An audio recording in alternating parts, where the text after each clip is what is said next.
Estamos llegando al Alledo, un ecosistema para muchas especies de animales. También tiene una gran flora y unas grandes relaciones entre el medio y muchas especies diferentes, algunas autóctonas que solo existen aquí. Bueno, estamos ya a pocos metros de la entrada del Alledo. Está andando un poco por allá y pues bueno ya. A la entrada del Alledo pudimos observar unas placas solares. Se han introducido este tipo de fuentes de energía, ya que, al ser un tipo de energía limpia y renovable, no afecta a las especies que viven en el Alledo ni estropea el ecosistema. Esta preocupación por el medio ambiente se debe a que el Alledo es un lugar de importancia comunitaria y de interés natural.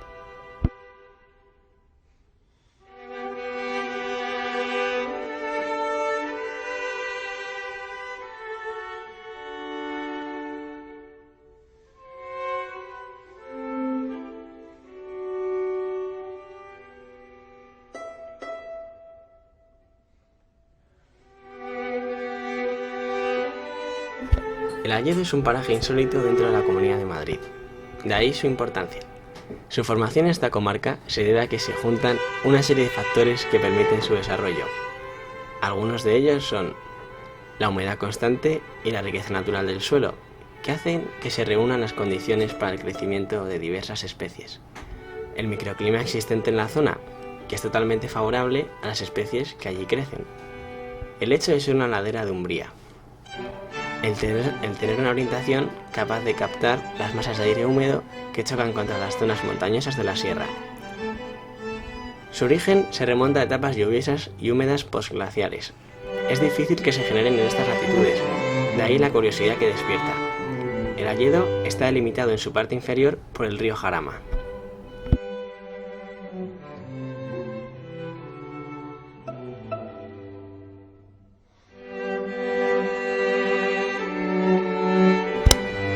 Árbol robusto de copa ahobada o redondeada que se desprende de la hoja en invierno y puede medir hasta 30 metros de altura.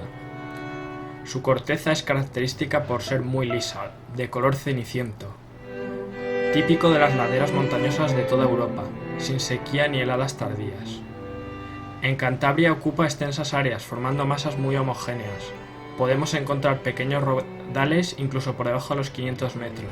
Alcanzando en altitud los 1700 metros. Se cree que es una especie en expansión, a costa de los robledales gracias a su capacidad para soportar la sombra de otras especies.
Aquí podemos ver una yuta, que sería el fruto de las hayas.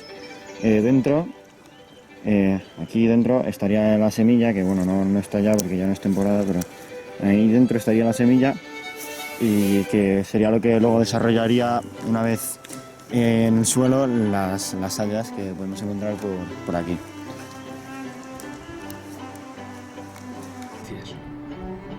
Al realizar un corte transversal en el tronco de un árbol, podemos ver anillos radiales. Cada anillo significa un año de vida de ese árbol. Si la distancia entre dos anillos es grande, es porque han tenido una gran cantidad de nutrientes y es por ello que han podido crecer más ese año que en otras temporadas.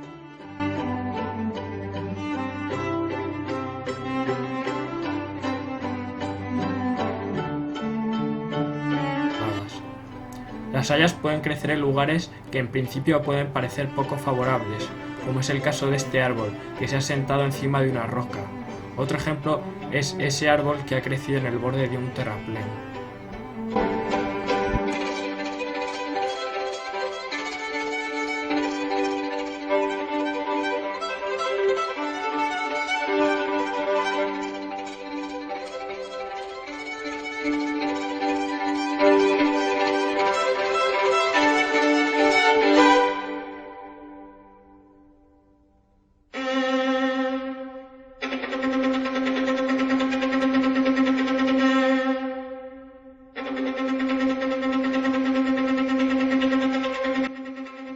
Conseguido inclinarse y gracias a sus fotorreceptores ha crecido recto mirando hacia la luz para captarla.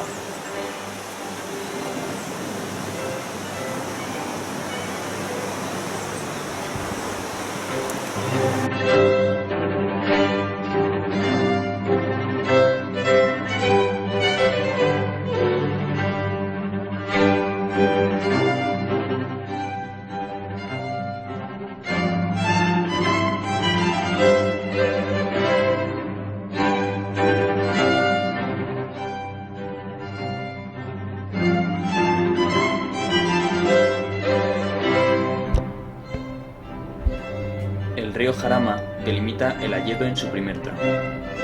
Es también el límite de la Comunidad de Madrid con Guadalajara en esa zona.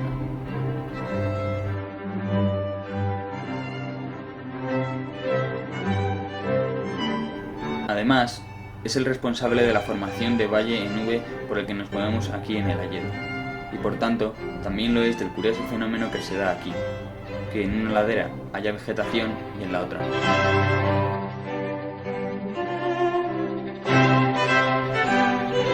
Si este río no estuviese aquí, no sería posible la existencia del Alledo, ya que las modificaciones que ejerce sobre el biotopo del ecosistema son imprescindibles para que se den las condiciones climatológicas idóneas para el desarrollo de las algas.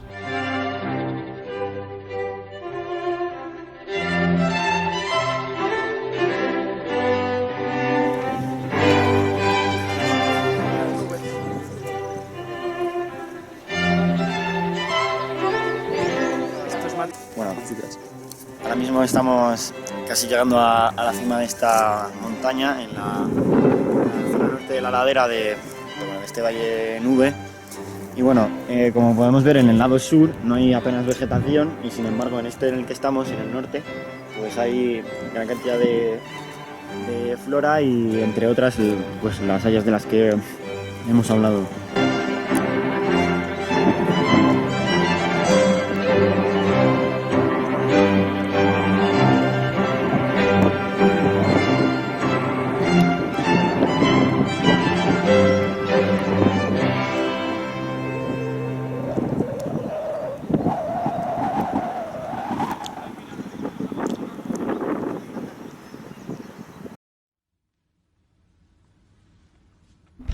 La aceitera o corraleja común es una especie de coleóptero polífago de la familia Meloidae, que alcanza gran tamaño.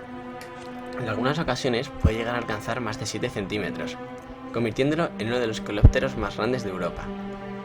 Es la especie más común y más extendida de todas las especies de aceiteras en España.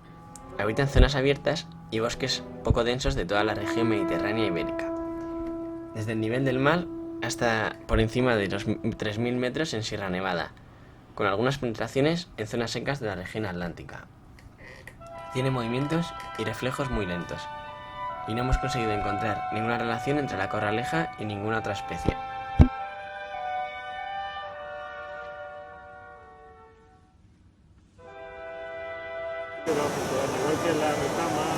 Esto es un acebo, es un árbol de hoja perenne y esto causa un poco de contradicción, ya que la mayoría de los árboles son de hoja caduca, como el roble o el haya. Es una adaptación al medio, ya que bueno, vemos que las plantas presentan una serie de pinchos que están creados para que los pues animales herbívoros no se alimenten de ella y de sus frutos. Bueno, aquí encontramos un acebo joven con estas hojas tan características.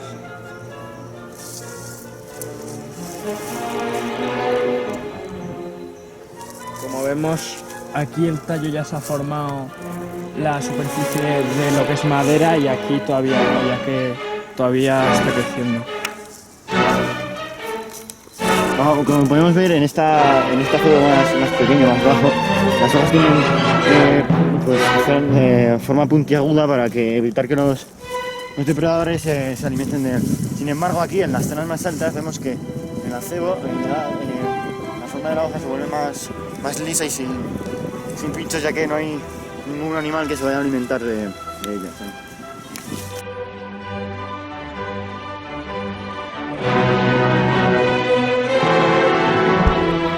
En el pueblo se da la cría de caballos que pastan libremente por los terrenos de la zona. Se podría decir que tanto la cría de ganado vacuno y ecuestre es rural y ecológica, ya que no se da una sobreexplotación del medio.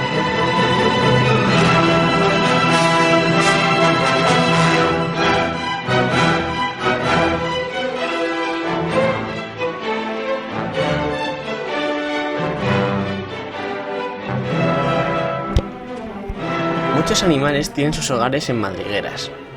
Este es un ejemplo de interacción entre las especies, ya que encontramos numerosas madrigueras hechas en los árboles. Algunas están escarbadas entre las raíces, en la tierra, mientras que otras son directamente los huecos de los troncos.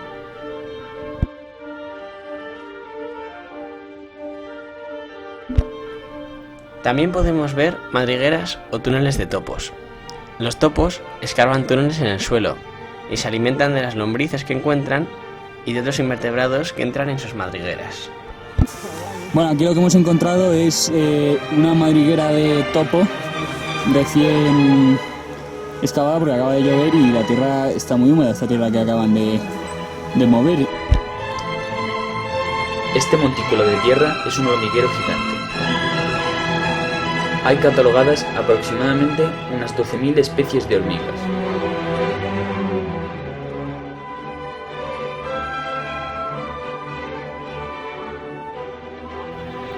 Se estima que las hormigas representan entre el 25 y el 30% de la biomasa del planeta. Actualmente hay 10.000 billones de hormigas viviendo en toda la Tierra, es decir, un 1 seguido de 16 ceros.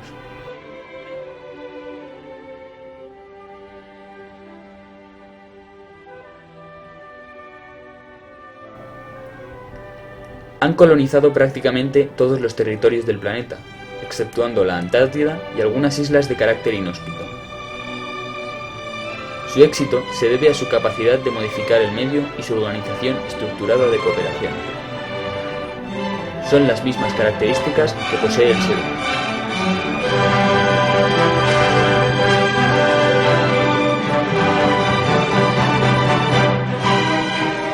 Prolongada coevolución con otras especies las ha llevado a desarrollar relaciones miméticas, comensales, parasitarias y mutualistas.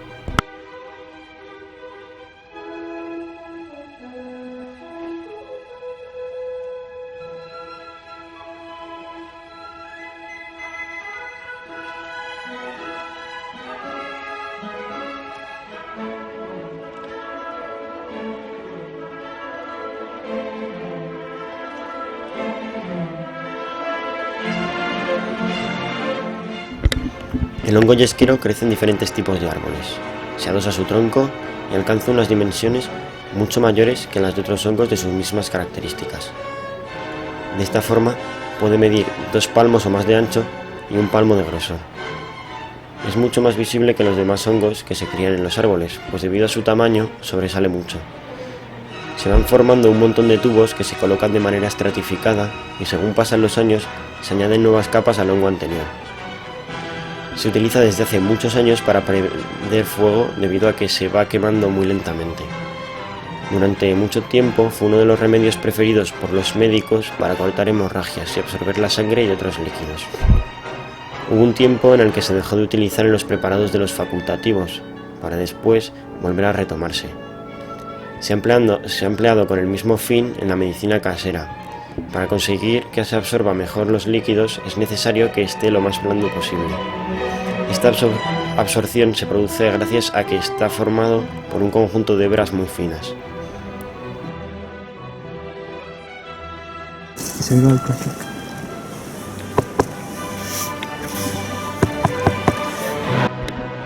Los anuros son un grupo de anfibios vulgarmente conocidos como ranas y sapos.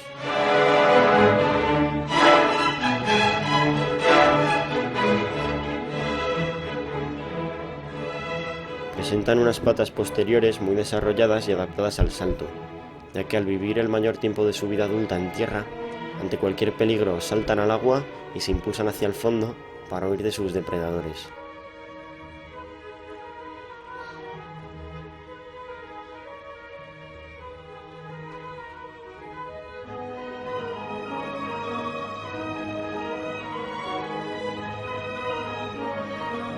Es habitual que las ranas y sapos se camuflen entre distintas clases de algas.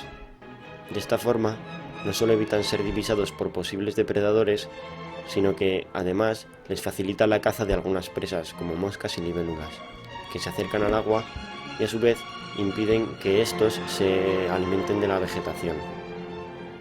Aquí podemos ver una interacción entre especies, ya que ambas se benefician de la cooperación.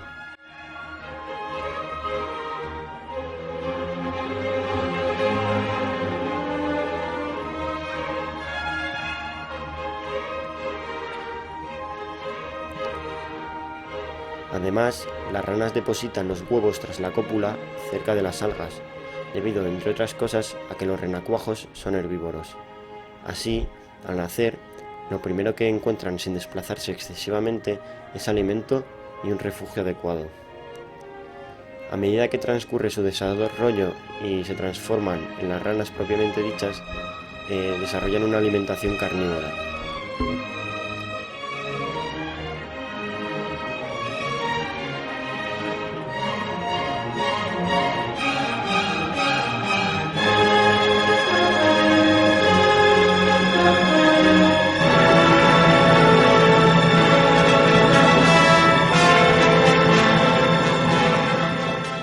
El periodo de apareamiento se da en la primavera, ya que el agua presenta en esta y en la siguiente estación unas cualidades más favorables para su desarrollo posterior.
El impacto del hombre hacia la naturaleza ha ido transformando los ecosistemas en una mayor medida a lo largo de la historia.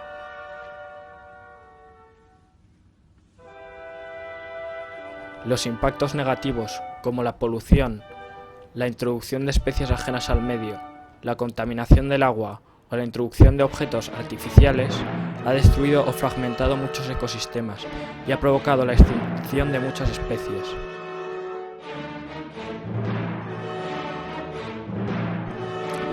Estas actividades han sido reguladas en mayor medida en el siglo XX, y los gobiernos deberían seguir por ese camino.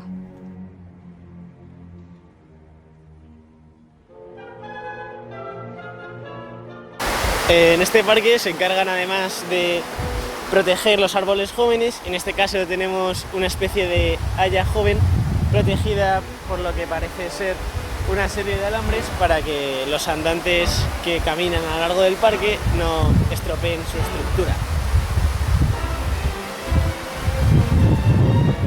Pese a esto, el hombre también puede incidir sobre el ecosistema, ayudándolo a desarrollarse, como en la estructura anterior, o alterar el ecosistema sin dañarlo, siendo compatible con este y obteniendo un beneficio, como es el caso de la fuente. La interacción que tiene el hombre con el resto de las especies es la más determinante.